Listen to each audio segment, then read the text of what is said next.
साथियों, आपको याद होगा हमने कुछ समय पूर्व, देखिए हमारी खबरों में एक जो सबसे अच्छी बात है वो ये है कि हम पुरानी खबरों से आपको हमेशा कनेक्ट रखते हैं कि भाई ऐसी खबरें हमने आपसे चर्चा में ली है। साथियों, ये खबर आपको 17 अगस्त 2022 की दिख रही है। हमारा एक सेशन था जिसमें हमने आपको यह कहा था कि पाकिस्तान में be helping UK ferry military equipment to Ukraine via Cyprus और रोमानिया। हमने एक संदेह व्यक्त किया था कि पाकिस्तान यूक्रेन की मदद कर रहा होगा। एक न्यूज हेडिंग के आधार पर हमने इस बात को आपसे साझा किया था। फिर सितंबर 22 की खबर देख सकते हैं, Pakistan arm supply to Ukraine if true will have serious implications for Russia. ऐसा मतलब रशिया और पाकिस्तान के टाइज पर नुकसान होगा, ऐसा रूस ने कहा था अगर पाकिस्तान ऐसे वेपन भेज रहा है। होता क्या है कि पाकिस्तान कभी इस बात को स्वीकार नहीं करता कि उसने यूक्रेन को वेपन भेजे हैं। इसी वजह से रूस और पाकिस्तान के रिश्ते बरकरार हैं, यानी कि रूस पाकिस्तान के साथ में गेहूं वगैरह का व्यापार कर रहा है। कोई बात नहीं। ऐसी स्थिति में Pakistan arm supply to Ukraine if true. अब ट्रू के लिए गवाह क्या हो? जैसे क्या होता है ना, इंडिया में क्या होता है, जब आतंकी हमला होता है तो पाकिस्तान की हमेशा से आदत रही है सीधा इनकार करने की कि यह आतंकी हमला हमने नहीं कराया। कोई बात नहीं साहब, हमारे देश के प्रति पाकिस्तान का रवैया जगजाहिर है, लेकिन दुनिया पाकिस्तान के इस डिनायल मोड पर विश्वास करती आई हमेशा कि हां पाकिस्तान ने थोड़ी कराया होगा, आपके अपने ही लोग होंगे जिन्हें मरने का शौक होगा, वो मर रहे होंगे, बम से वो अपनी दिवाली खेल रहे होंगे, बना के बम फोड़ रहे होंगे, मर रहे होंगे। दुनिया ने इंडिया की तरफ से जब भी आतंकवाद के ऊपर कोई भी, हमने भारत ने दुनिया के प्रति जब भी कहा कि भाई हमारे यहां आतंकवाद है, लोगों ने हमारी बातों को सुनने से लगभग इग्नोरेंस दिखाया था। धीरे धीरे वो आतंकवाद उनके घरों में पहुंच गया, अमेरिका में पहुंच गया, फ्रांस में पहुंच गया, न्यूजीलैंड में पहुंच गया। जब खुद के घर में आग पहुंची तब दुनिया को लगा अरे बाप रे, आतंकवाद तो बहुत बड़ी चीज है। अब ऐसी स्थिति में लोग जिस बात को स्वीकार नहीं करते, ऐसे ही हमारा प्यारा देश, साथी सहयोगी हमारा रूस, उसे लगता था कि यूक्रेन में पाकिस्तान वेपन थोड़ी सेंड कर रहा होगा, हमसे गेहूं खरीदता है, गेहूं के तो लाले पड़ रहे हैं इनको, लेकिन ये वेपन थोड़ी ना कर रहे होंगे, बेच रहे होंगे। भाई साहब, जिसके पास है ही नहीं, कुछ तो बेच के पैसे कमाएगा ना। जब किसी की दरिद्रता आती है तो वो बर्तन तक बिकने पे आ जाते हैं, बर्तन भांडे सब बिक गए। ऐसी स्थिति में सवाल यह था कि क्या पाकिस्तान ने अपने बर्तन बेचकर, जो उसके वेपन्स थे उनको बेचकर यूक्रेन से पैसे वैसे लिए हैं या दुनिया के किसी देश से पैसे लिए हैं? पाकिस्तान मना करता रहा, नहीं नहीं नहीं सर, हमने ऐसा कुछ किया ही नहीं। लेकिन दुनिया भर में खबर आती रही, जैसे Pakistan ship arm to Ukraine in vessel bearing US flag, 15 March 2023 की आप खबर देख रहे हैं। इंडिया तो पूरी तरह से ये जानकारी निकालता आया है कि देख लो, पाकिस्तानी लोग अपने सामान भेज रहे हैं और बकायदा अमेरिका का झंडा लगाकर, ताकि ये लगे कि अमेरिका का माल आया है और सामान भेजा जा रहा है। कैसे कैसे?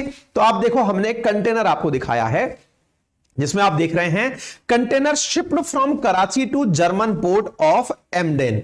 देखिए, इनके द्वारा तो खुद से ये स्वीकार कर लिया गया था। मैं आपको एक खबर दिखा दूं ताकि आपको ये विश्वास हो जाए।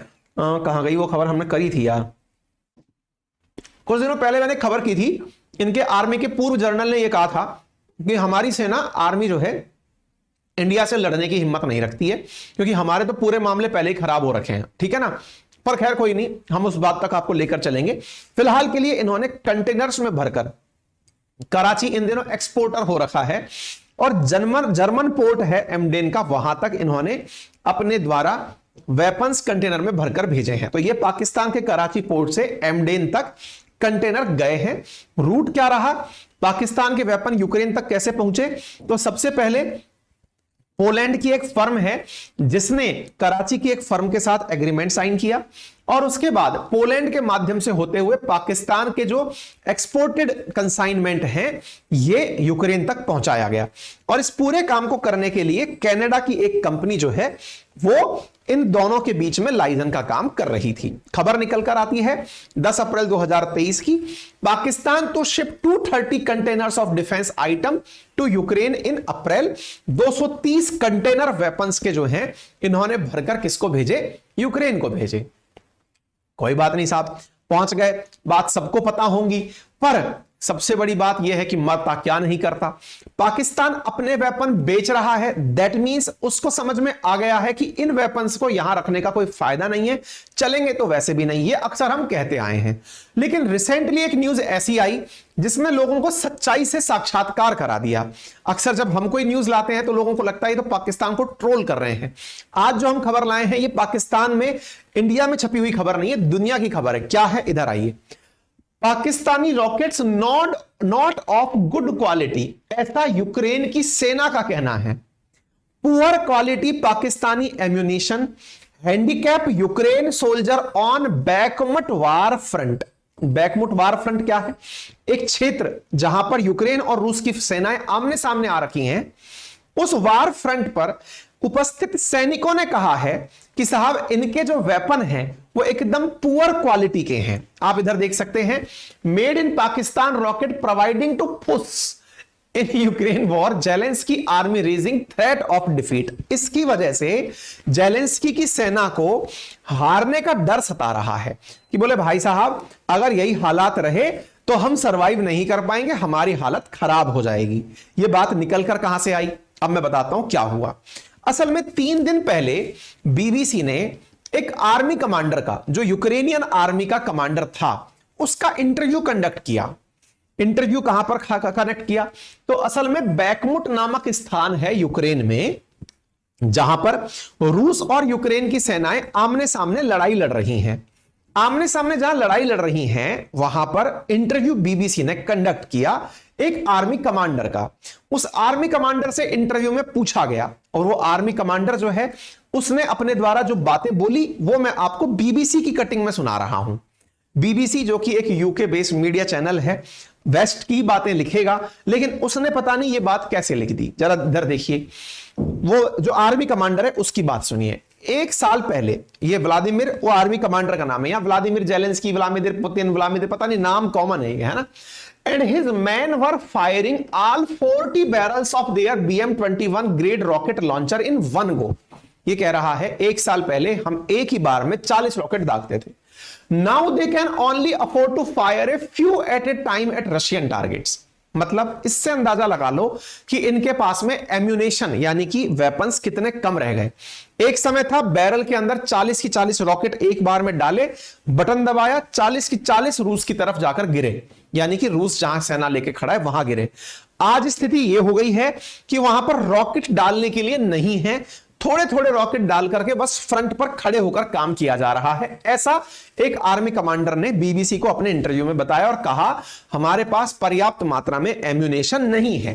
ही explains Vladimir form Ukraine 17th tank battalion, 17th tank battalion का ये कमांडर है, उसकी यूनिट जो है उसका नाम 17th टैंक बटालियन है। और उसने कहा कि हम लोगों को, यूक्रेन की फोर्सेस को, अगर आपने बैकमुट क्षेत्र पर वेपन्स नहीं दिया तो रशिया जो है वो यहां पर हावी हो जाएगा।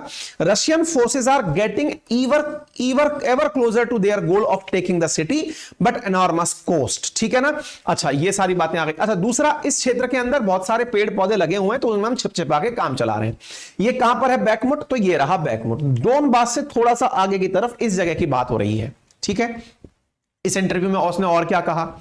उसने जो बातें बोली वो थोड़ी सी वेस्टर्न वर्ल्ड को परेशान कर सकती हैं, आपको उसकी बातें सुननी चाहिए। उसने कहा उसके जो जवान हैं, remove the branches camouflaging their vehicle, they drive towards an empty field about 1 kilometre away and quickly work out the range. They elevate the rocket barrels towards the target while out of sight. Ukrainian drones hovering above assess their accuracy. They are told their first rocket missed by about 50 meters. So they adjust the elevation and fire another 2 and quickly return to the trees for cover. This time they are told they have hit the target. मतलब क्या है? देखिए, rocket जब चलाया जाता है तो चलाने के लिए तरीका क्या अपना रहे हैं? इनका एक ड्रोन उड़ता है ऊपर, रशियन फोर्सेस को देखता है कहां खड़ी है, बोले वो खड़ी। ड्रोन से ये लोग नक्शे से पैदा करते हैं कि अच्छा वहां खड़ी हैं, इधर ये रॉकेट लेकर खड़े हैं। मतलब इस तरह से समझ लीजिए ये एक वार जोन है, मतलब इसके एक तरफ यूक्रेन वाले हैं, इधर की तरफ रशिया वाले हैं। ये बोल रहे हैं कि हमारी दिक्कत क्या है, पहले वो समझो। पहले तो हमारे पास रॉकेट नहीं है। दूसरा, जब हम रॉकेट लॉन्चर से रॉकेट चलाने निकलते हैं तो होता यह है कि हम पहले ड्रोन उड़ा करके यहां पर देखते हैं कि ये लोग कहां खड़े हैं, हमने देख लिया। अब हम लोग पेड़ों से निकलकर आते हैं रॉकेट चलाने के लिए, इसकी तरफ चलाए। पहली बार में रॉकेट चलाया, पता चला जहां रॉकेट गिरा जा करके वो टारगेट से 50 मीटर आगे जाके गिर गया, या 50 मीटर पहले आकर गिर गया, यानी जहां आप तीर चला रहे थे तीर निशाने पर नहीं लगा। पहली फेलियर ये हो गई। बोले फिर हम क्या करते हैं, फिर हम पीछे लेकर आते हैं अपने जहाज को, या पीछे लेकर के आते हैं अपने इस रॉकेट लॉन्चर को 50 मीटर, फिर हम चलाते हैं, तब जाकर के ये टारगेट पर हिट करता है। इतनी देर में वो लोग अवेयर हो जाते हैं कि अभी 50 मीटर पर गिरा है, अब दोबारा आकर टारगेट पर लगेगा, चलो यहां से हट जाओ। तो बोले हमारे साथ आंख मिचौली हो रखी है। तो बोले ऐसा हो क्यों रहा है? फिर ये बेचारा इससे रहा नहीं गया। इसने क्या कहा? इसने कहा कि भाई इसका पाकिस्तान का नाम लेने का मकसद भी नहीं था। तो इधर देखिए, व्लादिमीर से सप्लाईज आर कमिंग फ्रॉम चेक रिपब्लिक, रोमानिया एंड पाकिस्तान। अब जो देश इसके पास सप्लाई भेज रहे हैं, तो भाई सप्लाई कोई क्या भेजेगा? जो जिसके यहां पर काम नहीं कर रहा वही तो माल वहां भेज रहा है। तो ये कह रहा है कि supplies are coming, he complained the rocket originating from Pakistan are not of a good quality. यानी आप जो ये ग्राउंड रिपोर्ट ले रहे हैं, ये पाकिस्तान के वेपन की ग्राउंड रिपोर्ट ले रहे हैं। मतलब पाकिस्तान जो बना बना करके भेज रहा है अपनी तरफ से रॉकेट इनको, उनके बारे में वो बता रहा है कि ये बिल्कुल फर्जी है, चल ही नहीं रहे, टारगेट पर ही नहीं गिर रहे। हाउएवर, मतलब व्लादिमीर जो है फ्रस्ट्रेटेड था और उसने कहा कि ये इससे ज्यादा आप कर नहीं सकते। We could have provided more support to our guys who are dying there. He says Ukraine has already burned their own stock of grade ammunition, so it's relying on rockets sourced from other countries. भाई हमारे पास जितना rocket था वो पूरी तरह खत्म हो चुका है, और हम खत्म होने के बाद में अब दुनिया भर के जो हमको एम्यूनेशन आ रहे हैं उनको चला रहे हैं। अब जो चला रहे हैं उनमें फर्जी जो माल आ रहा है वो पाकिस्तान का आ रहा है, ये खुद बोला है। ये पाकिस्तान के आर्मी चीफ का बयान आप देख सकते हैं। जब हमने ये किया था इससे बहुतों को मिर्ची लगी थी, लेकिन हमने तब भी किया था। पाकिस्तान की सेना भारत से युद्ध नहीं कर पाएगी, ऐसा पाकिस्तानी सेना के प्रमुख का बयान था, जिसकी वजह से बड़ा बवाल मचा था। और हमने बताया था कि पाकिस्तान की तरफ से कहा गया है कि उसके टैंक्स जो हैं वो वर्किंग कंडीशन में नहीं है, और ये इनके आर्मी चीफ बाजवा का बयान था जो कि रिसेंटली काफी वायरल हुआ है। अब क्या पता वो वही माल बेच रहा हो, उनको तो कोई भरोसा नहीं है, ठीक है ना। हालांकि पाकिस्तान मना करता रहा है कि उसका कोई वेपन मानेगा, लेकिन ये तस्वीरें बयान करती हैं जो पाकिस्तान के मेड इन पाकिस्तान के आइटम्स आपको वहां पर दिखाई पड़ते हैं। यूक्रेन के अंदर लड़ाई लड़ने के लिए गए हैं। पाकिस्तान से पूछा गया कि साहब ये बात आपके बारे में पता चली है कि आप वहां पर वेपन भेज रहे हैं। पाकिस्तान ने कहा नहीं नहीं नहीं, हम कुछ यूक्रेनियन फोर्सेस को नहीं भेज रहे हैं। यहां के फॉरेन विदेश मंत्रालय के स्पोक पर्सन ने कहा countries victim of terrorism has evidence of India's terror activities. हम तो आतंक के शिकार हैं, इंडिया ने हमारे यहां आतंक फैला रखा है। ये वो कर रहे हैं जो इंडिया 25-30 साल पहले कर चुका है। अरे भाई हम रियल में विक्टिम थे, तुमको दोषारोपण किया।